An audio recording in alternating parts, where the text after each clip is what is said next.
Hi everybody, Eric here with another installment of the Black History Moment for this month.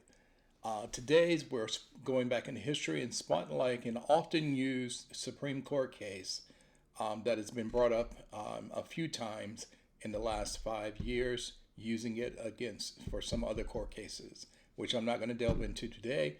We're just going to talk about the original Dred Scott case, which happened on March 6, 1857.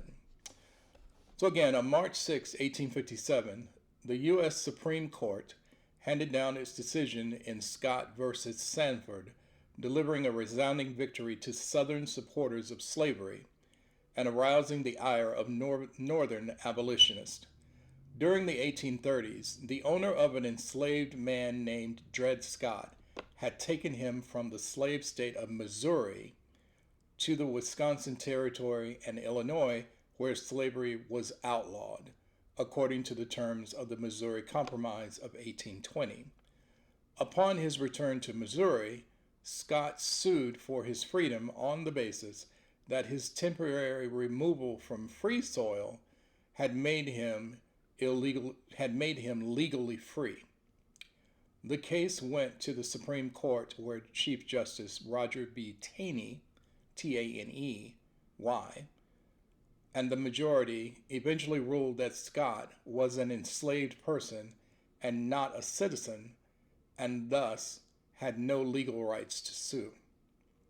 According to the court, Congress had no constitutional power to deprive persons of their property rights when dealing with enslaved people in the territories, because enslaved people were not deemed human, they were deemed property.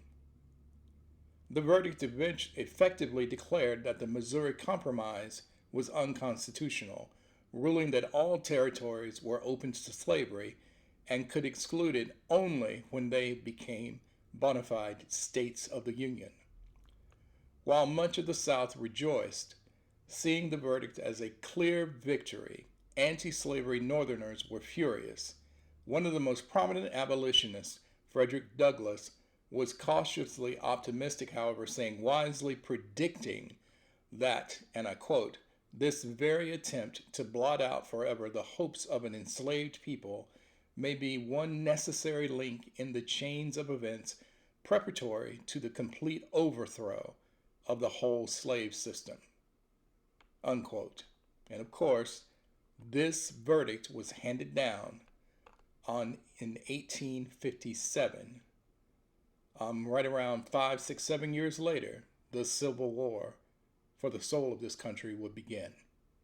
And this has been your Black History Moment for today. See you on the next video for another Black History Moment.